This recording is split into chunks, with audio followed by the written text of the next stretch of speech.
Welcome back to Old School Sports and our Out of the Park Baseball 25 series, Can We Save the Oakland A's?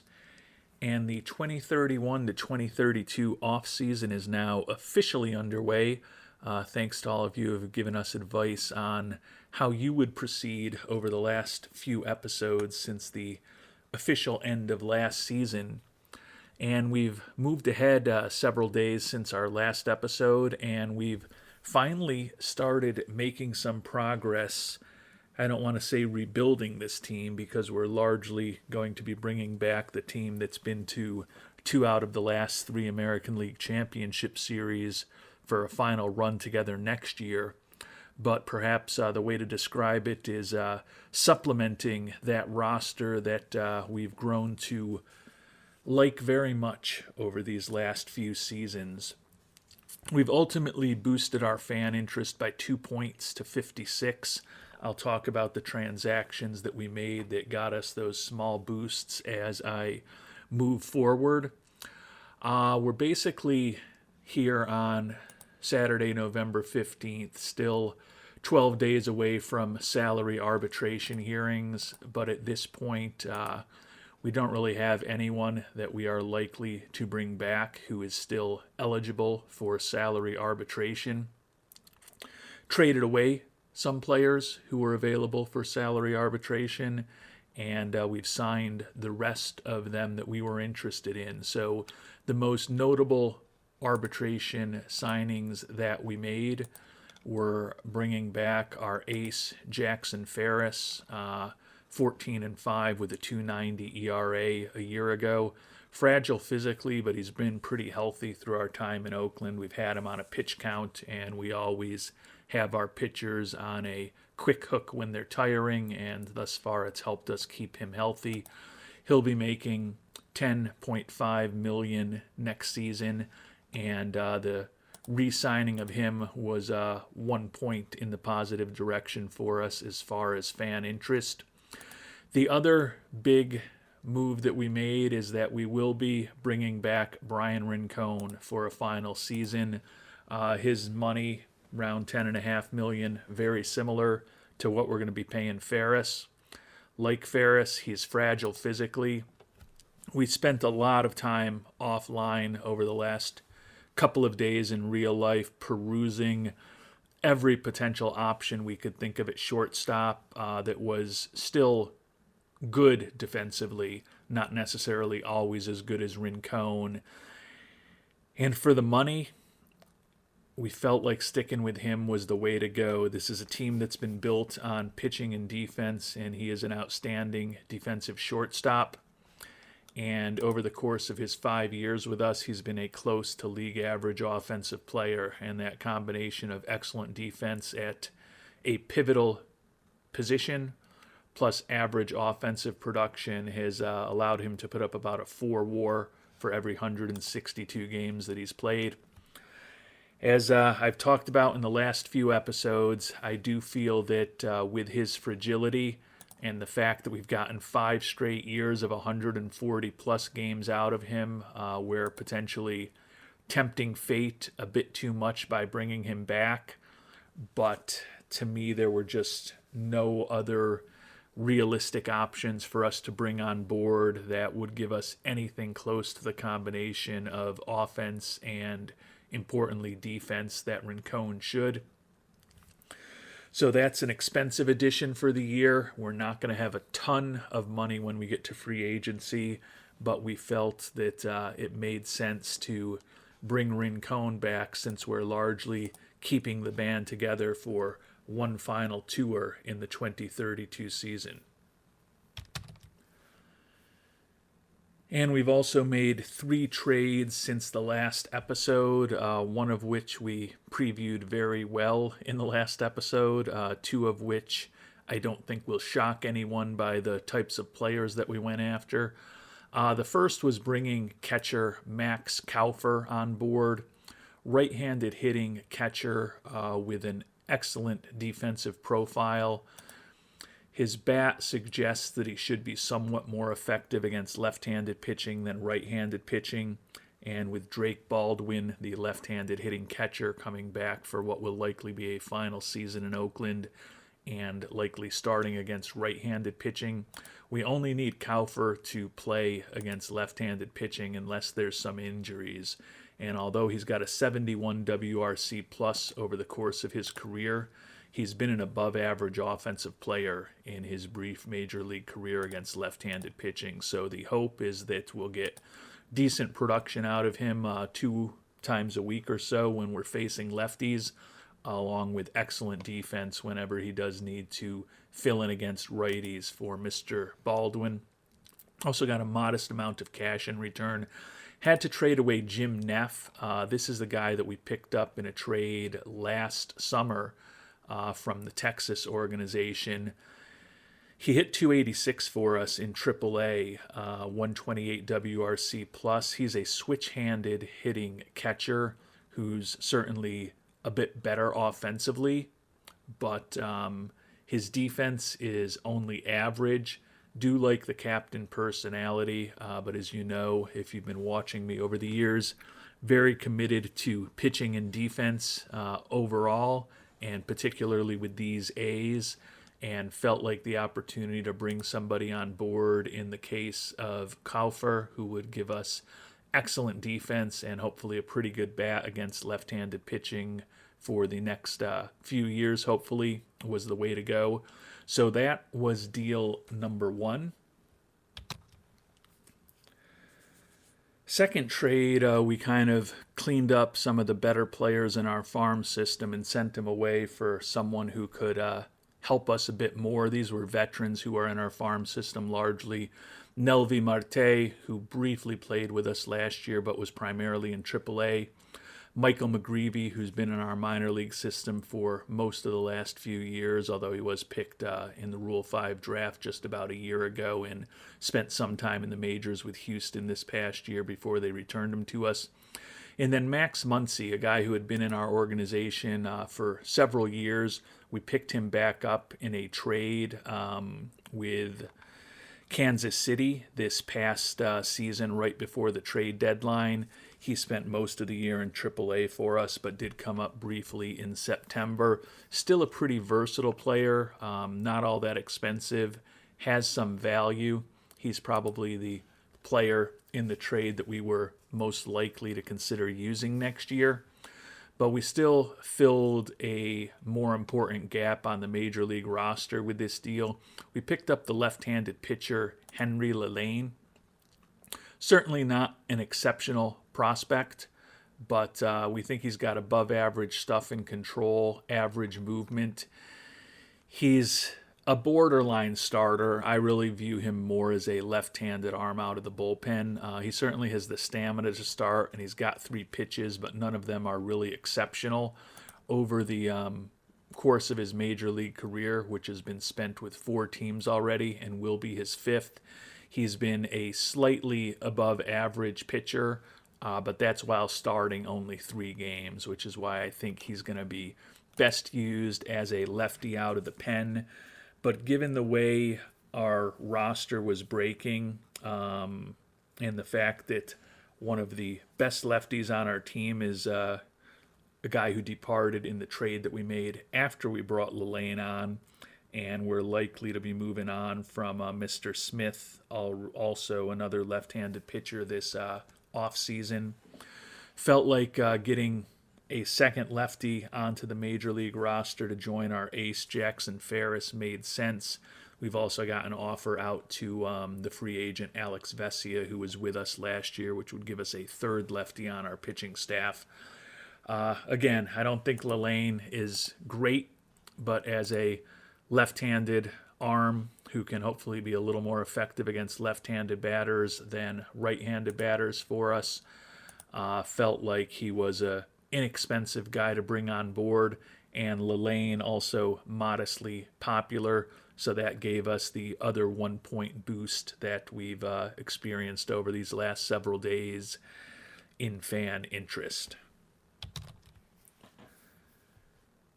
And the last trade to me will hopefully be the most significant for us, And we've been talking a lot over the last few episodes about needing to add a bat to the outfield, and I hope that this trade will do that. We ended up getting a left-handed hitting bat for the outfield rather than a right-handed hitting bat, which was what I had really hoped for. So there's a chance that we will keep looking for additional help as this offseason continues. But I have to thank Alkshy for the suggestion in the comments to the last episode to maybe expand the search for outfielders a little bit. I had been looking more for people with good contact and a good eye, not necessarily caring as much about the home run power, given that we play in Oakland, which isn't a great stadium to hit home runs in. But Alkshy suggested maybe doing a search for outfielders with 60 plus power, and my words, not Alkshy's, sucking it up a little bit as far as their ability to make contact. And we ultimately found a guy that I think could be interesting for us. It was a costly trade for us. We gave up the left-handed pitcher Joe Rock, who's been an all-star for us each of the last 2 seasons in Oakland. But his arbitration number is going to be close to $5 million this year. And he's a guy, although he's made those 2 all-star teams, he's definitely worn down in the second half of the season. Taking a look at his pitching splits, I don't know if we've got first half and second half here, but you can see April, May, and June, 2.11, 2.08, and 2.79 for his ERAs this past year. July, August, and September, 12.96, 5.40, and 4.40. So I don't know that it was quite as stark in 2030, but he's definitely a guy who's worn down, and with the money he was looking for, honestly, this profile looks somewhat similar to Lane. I think that Rock throws a little bit harder. He's got a 4-pitch arsenal, so I think he's a little more legitimate as a starter. But the stuff, the movement and control is pretty much identical, except I think Lane might keep the ball in the park a little better. So felt like we could move on from Rock, given the money that he's going to make. We'd rather go with the money that we're going to be paying to Lane. But we also had to give up Roussel Shepard. And this is a guy who we had invested a lot in over the years. He was the number 4 overall pick for us in the 2026 draft. And it hurts a little bit to have to move on from him. A guy who we've always liked his glove potential. We've always liked his speed potential. But the bat just hasn't developed the way that we would have hoped. He's also fragile in terms of his injury proneness, and he's going to be turning 24 in just about 2 weeks.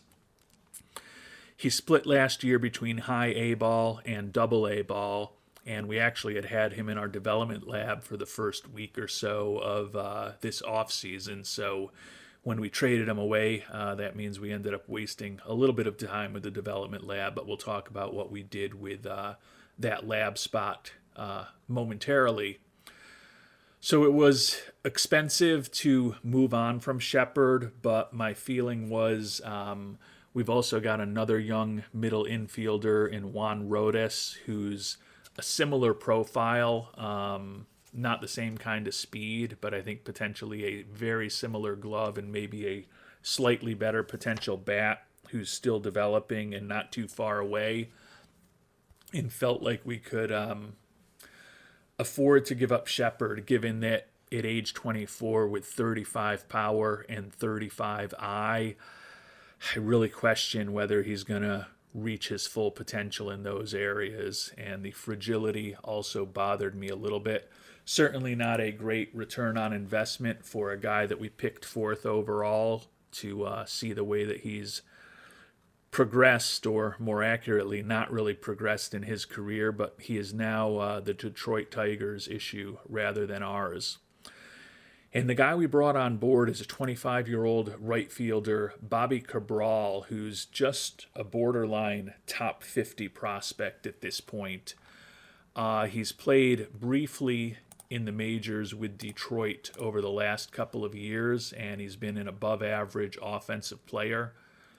13 homers in 231 at-bats. Only a 255 hitter, and he strikes out in more than a third of his at-bats. Looking at his ratings, that 35 avoid strikeouts with the 45 contact is not a profile that I typically would go for. And Alkshy actually mentioned our old friend Hidero Endo when he suggested searching for some of the outfielders with a little bit more power. But you can see that Bobby Cabral here has really good power already and potentially excellent power. He's pretty even against left-handed and right-handed pitching in terms of his splits. Looks like he's going to struggle to make contact and strike out a lot against both of them, but he also should hit a good number of home runs, and if he keeps progressing, potentially a great number of home runs. He's got some positive traits with the high leadership and intelligence, not much speed, and he is a competent corner outfielder. Doesn't really help us in terms of bringing someone who could potentially play center field on board before we hopefully call up Jake Ortega to join Luis Lara on the roster. But felt like Cabral, with the home run power, is a guy who gives us a dimension that we haven't always had on the team. And he's a guy who should be able to help us this next year, hit a few more home runs and hopefully score a few more runs. Don't love giving up Roussel Shepard, but as we talked about, I think we've got guys similar to him still in the system. And I think Cabral is a guy who's going to be able to help us a little more this upcoming season when he is in the roster for us pretty regularly and on a team that has playoff aspirations. And given that we moved Shepard and we mentioned he was in the development lab for us, we did put Cabral into that development lab spot. And given that increasing his home run power is something that seems realistic to happen, we put him on a generate bat speed project for the next 3 to 4 months, and hoping that maybe Burner Cabral will be successful at that. You can see only have one player excelling, John Thomas Estrada, in the very early stages of this development lab, but still a lot of time for hopefully more than one program to be excelling. And a right-handed outfielder, right-handed hitting outfielder that we still have our eye on is Mike Treen. Talked about him in the last episode. On paper, he looks like exactly what we're looking for. A right-handed hitter who can play a competent center field, has some speed, and looks like he can make pretty good contact, knock a bunch of extra base hits all around the field, and have decent power and eye. And he is a former first-round draft pick, although it was a supplemental pick, number 43 overall in 2029. But he's kind of stunk in his time in the majors with a 194 batting average and a 53 WRC plus over 283 at-bats over these past couple of years. So his ratings, as I said, suggest a lot of really positive things about him, but his performance on the field as a guy who's going to be 25 before the next season starts gives me reason to be a little bit fearful. The other reason we haven't actually made a trade for him, and I alluded to this last episode, was that the price for him is very expensive as far as I'm concerned. We'd have to give up the best hitter on our team in Colt Keith, our starting center fielder, Luis Lara, who's signed to an excellent contract and coming off the best year of his career, or our ace Jackson Ferris, or another starter at the top of our rotation, Chase Burns. So for a player who is still very unproven at the major league level, I feel like these prices are just too expensive. we're going to keep an eye on Treen, and if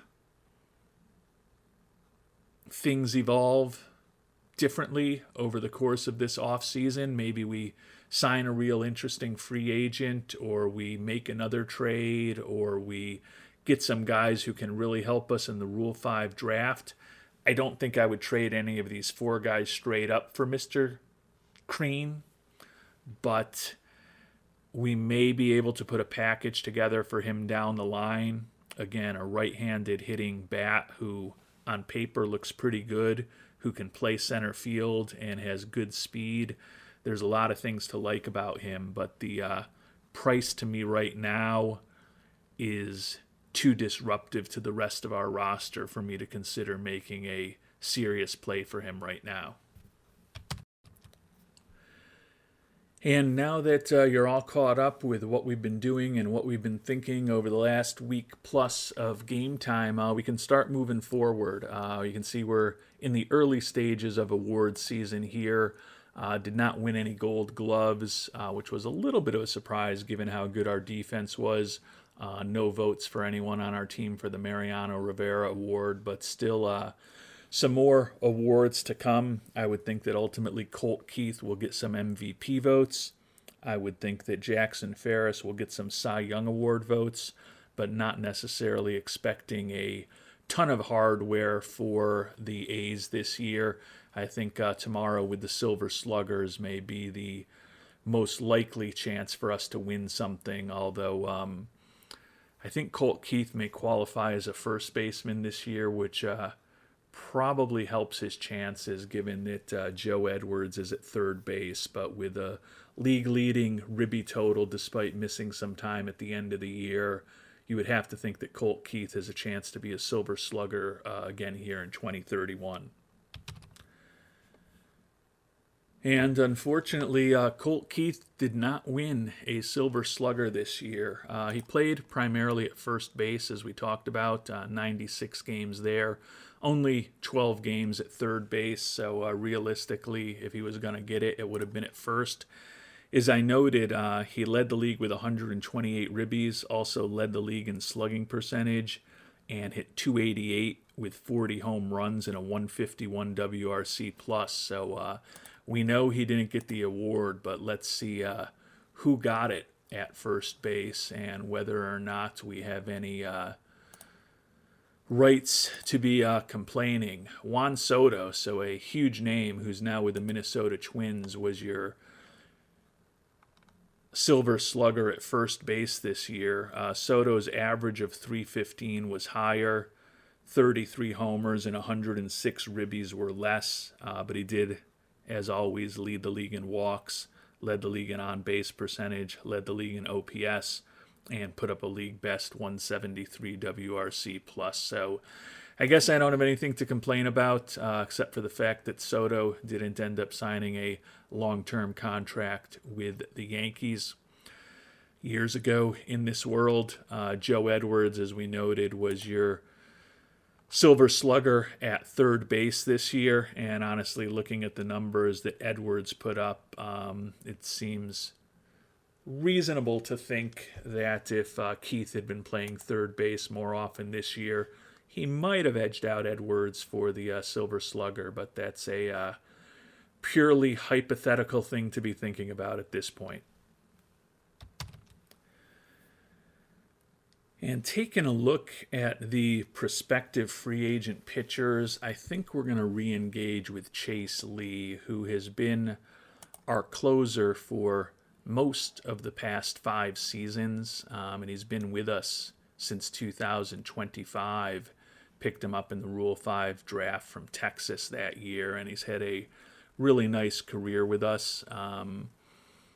120 ERA plus, 98 FIP minus, has been a respectable arm out of our bullpen, although he's coming off of, I don't want to say one of his worst seasons, because he certainly had 2 seasons where he was below replacement level, but 3-8 record and a 4.27 ERA are not typically the numbers that you'd want from your closer. Part of the reason why he ended up losing the job. He's made $2 million a year for the last 3 years, and he's actually looking for a sizable extension. Only 2 years, but more than doubling his contract to over $4 million a year. I don't love the money that we're going to have to pay him, but it's still a lot less money than some of the other free agent pitchers who will potentially be available.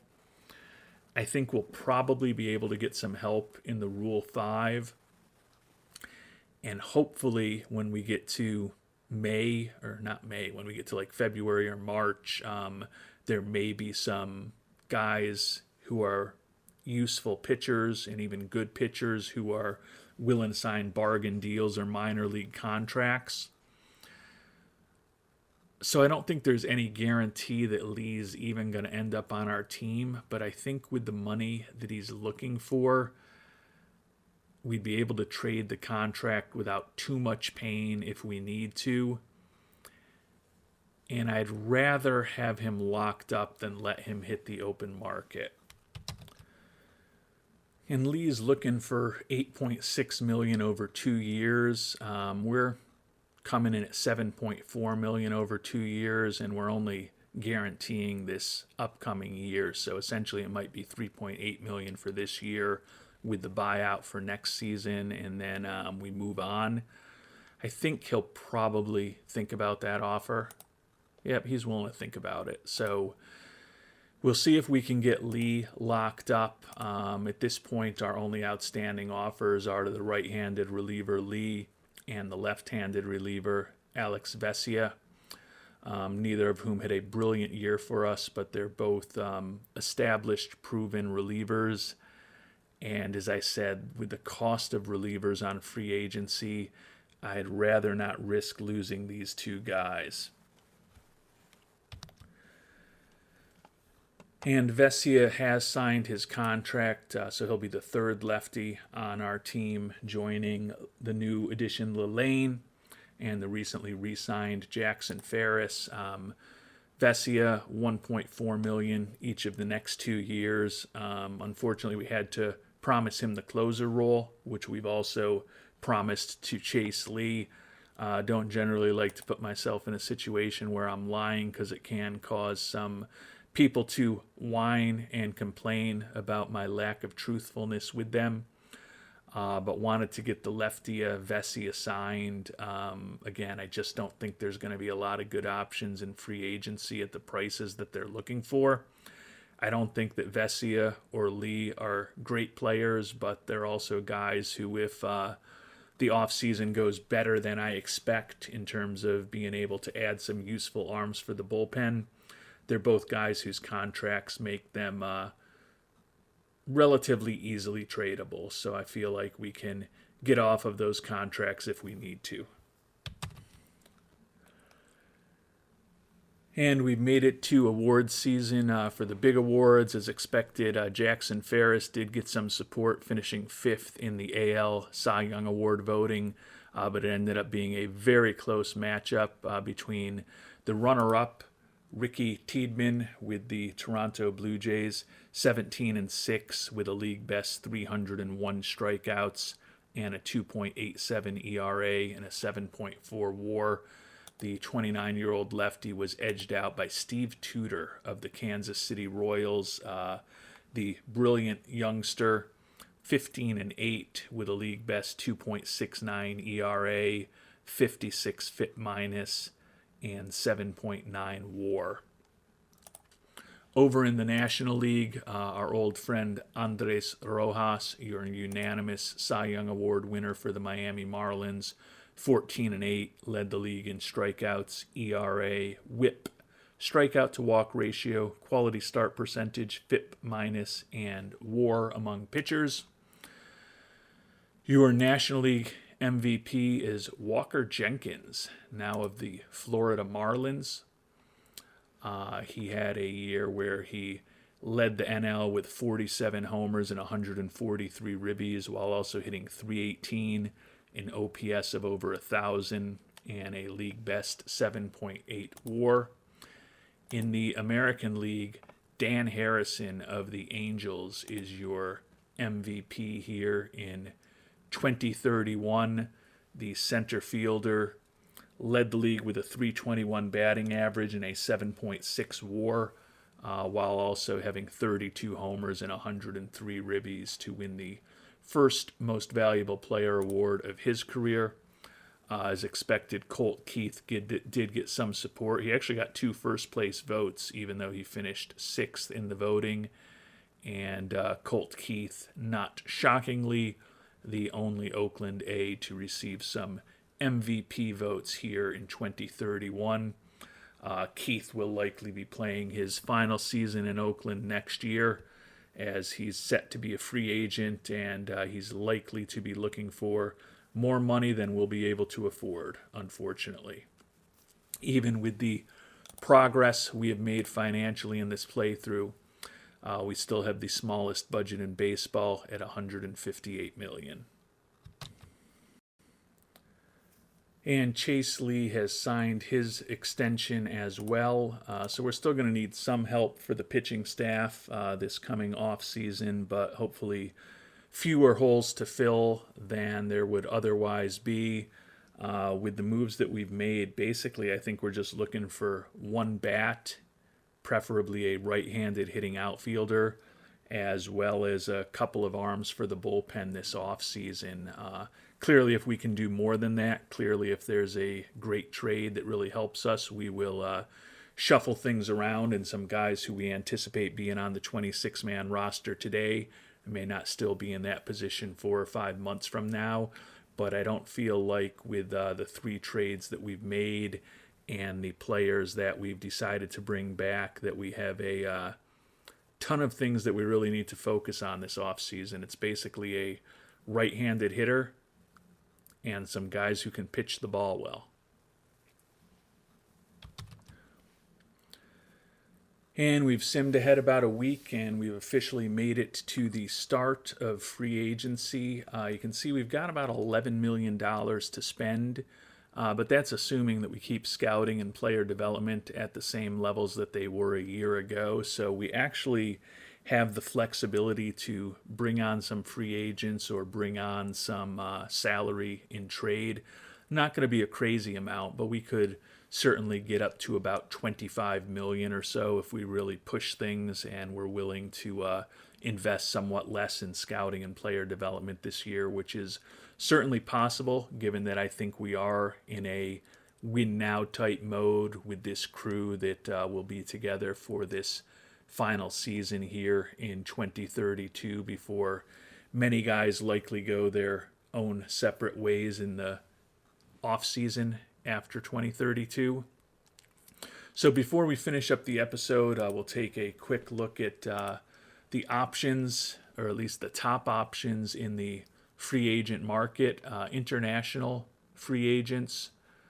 See if there's anyone who kind of jumps off the page. Looks like there's like some useful-ish, potentially bullpen arms here, but no one who is going to thrill me all that much.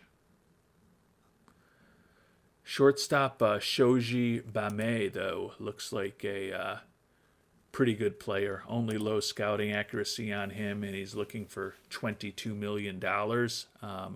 He's not necessarily an ideal defensive shortstop, but particularly given the fact that we will be moving on from Mr. Rincon at the end of this season, definitely worth requesting a scouting report on him and getting to know him better. Looks like a potentially outstanding bat for a middle infielder. Again, he's more of a guy who's just competent at shortstop, second and third, but with that bat, you're willing, I think, to deal with competence at an important defensive position because the professor certainly looks like a potentially very interesting bat. Sergio Estrada, also a shortstop, and he's only looking for $2.2 million. This is a guy that's very intriguing to me. Again, not a superstar by any stretch. His bat is a lot less interesting, but it still looks like a competent switch-hitting major league bat, decent speed, and a competent glove. Certainly would not mind thinking about getting him into the mix. He's almost at that 2.2 million price tag, so inexpensive that he's only looking for a minor league contract, which becomes a major league contract if he joins the team. Blackjack Estrada, 28-year-old.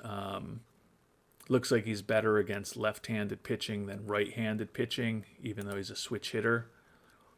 And again, that 60 range is not ideal for a shortstop, but the infield error and arm ratings are both excellent, and he's competent at turning too. All that's more important at second base. He's a guy that I'm potentially really interested in, simply because with a $2 million-ish price tag, he could be a replacement for us down the line for Rincon. I don't love the fact that we've only got average scouting accuracy on him, but with it taking 3 weeks until we get a full report, I might just throw an offer out there to him. It looks like our scout likes him a little more than the OSA, but our scout is a lot better than the OSA, so I trust it. Or I trust him more. I don't think he'll go for a minor league contract with a major league option at $1.5 million, but I am very willing to do that, even though we don't know him completely well, just because Rincon is going to be gone after this year. Keith, our starting third baseman, is going to be gone after this year. It's possible our first baseman, Tyler Soderstrom, is going to be gone after this year. So what I'm saying is we're going to need some help in the infield next year. And at least at a very high level, it seems like Estrada might be a guy who could do that for us and give us some help. And he's willing to think about a minor league with major league option deal at $1.5 million. I just want to make sure that we're at least in the discussion if there's someone else who gives him a better offer. So we're going to go ahead and submit that offer to Blackjack Estrada. This is another one of those scenarios where the 26-man roster could end up looking different than I had anticipated just a few moments ago if we end up bringing on a guy like Mr. Estrada and then a center fielder and Juan Guerrero. Looks like a okay bat and an okay glove. We only have average scouting accuracy on him, but based on that, I'll certainly offer him a minor league contract and request a scouting report on him as well. I don't know. Did I request the scouting report on Estrada? Yes, I did.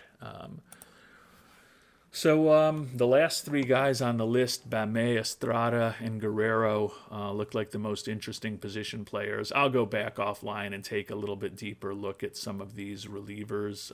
Doesn't seem like any of them are necessarily huge prospects, but I don't want to completely ignore them. Motofumi Uchida might be the best. 21-year-old. Unfortunately, he's already signed with the Blue Jays organization, so they apparently thought he looked pretty good as well. Major league free agents have also filed. Shane Baz, who we had for last season, 9-10, 3.81 ERA, is our number 2 starter, is our biggest loss that we'll be having. There are some guys who could definitely help us. Roman Anthony is a left-handed hitting outfielder. Again, we'd prefer a right-handed hitting outfielder in a perfect world. Kyle Harrison, left-handed pitcher who would be a nice add. Certainly Kiter Montero or Corbin Burns would be great to add as well. So there's some interesting guys out there, I guess, rather than talking about them abstractly. I can actually pull them up here and let you see what our scout thinks about all of them. Make sure that we're on our scout at this point, which we are.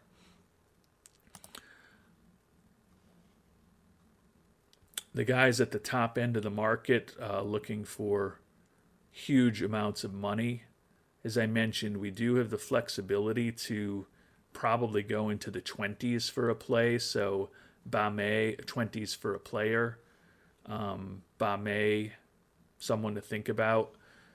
Honestly, Carlos Correa, he's wrecked physically, but we're a win-now team. If he lingered on the market and he was willing to ultimately sign a one-year deal, might not be the worst way for us to spend this money, given that we're a win-now team. And I'd prefer to have someone who's a bit better offensively than Hideki Etakawa to play at shortstop in the event that Rincon does have some injuries. So certainly some familiar names here. Royce Lewis was on our team last year and did a nice job for us, but again, looking for in the low 20s right now. There will be plenty of time for us to peruse the market, but I know some of you like to peruse the market as well, so show you the rest of some of the higher rated players there, at least the 3-star potential and overall ratings. There's a couple dozen position players who fit that profile, and then as far as pitchers,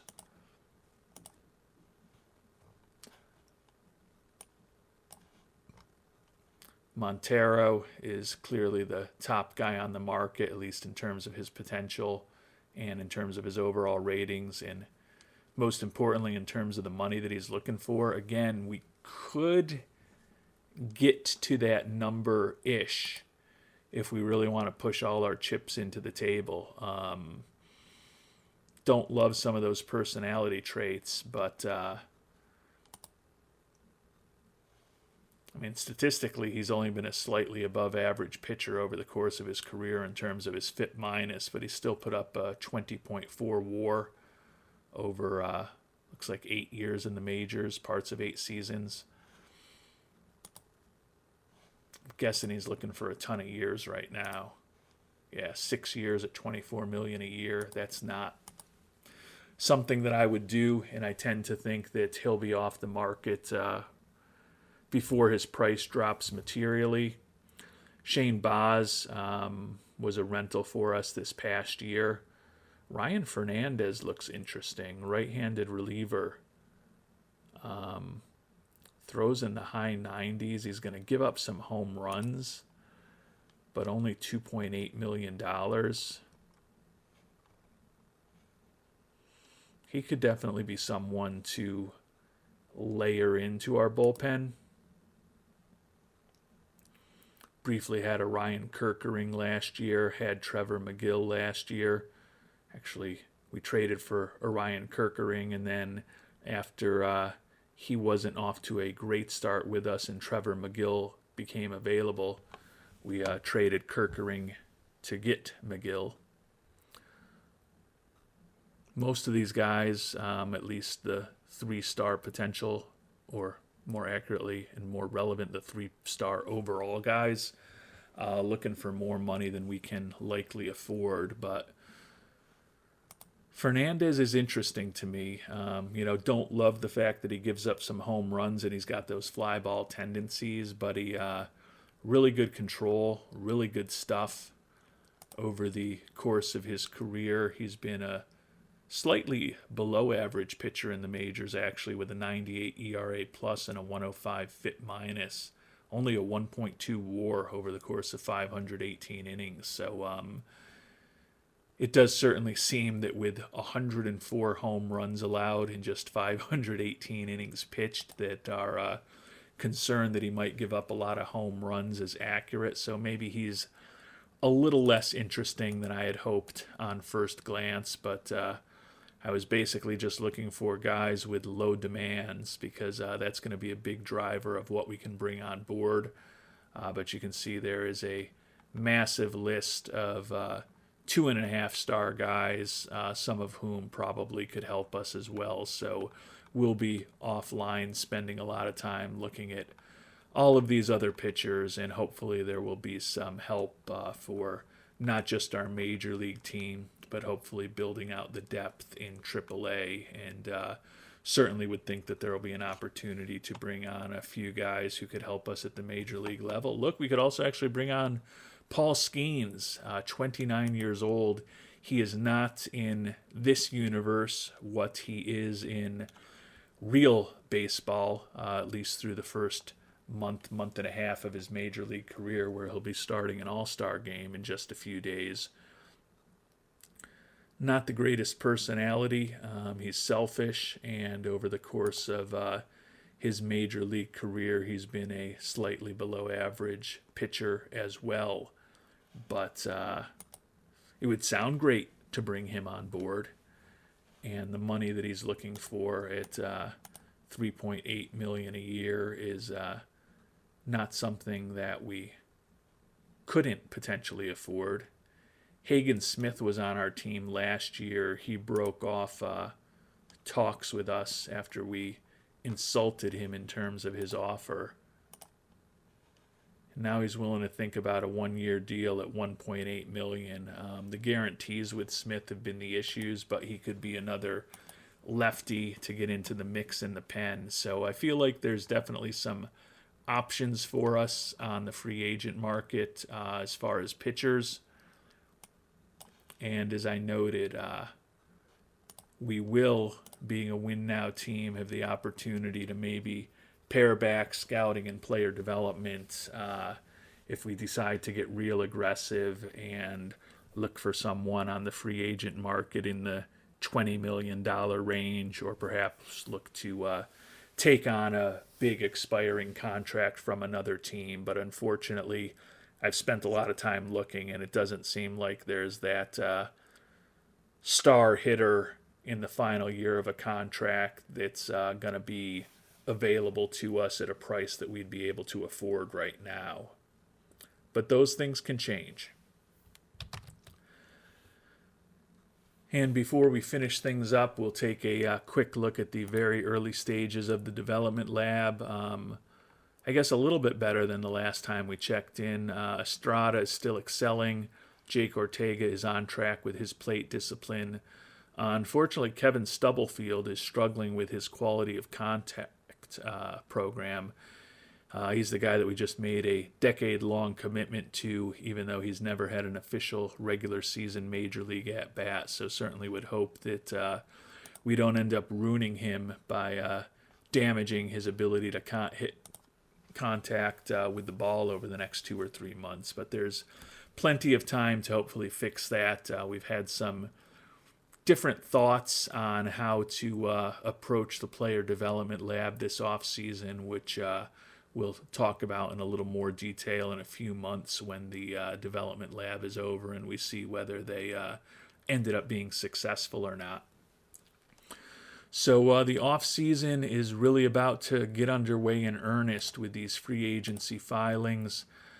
We've made the offer already to the shortstop Sergio Estrada, even though we don't know a ton about him, as a minor league deal with a major league option if he turns out looking like a disaster. When we've got higher scouting accuracy, we can always just let him sit in the minors, and then if he wants to leave after 30 days, he can leave after 30 days. So generally would like to have more information when we're going after somebody, but I think this is a relatively low-risk contract to put out there. And again, if he gets a better deal from someone else, at least it hopefully means that he'll check in with us and give us a chance to potentially match or exceed the other deal when maybe we'll have more information about him. So the off-season is officially underway, and we'll be talking a lot more about the trade market and the free agent market and getting ready for the Rule 5 draft in our next episode. Until then, thanks so much for watching, and hope you have a great day.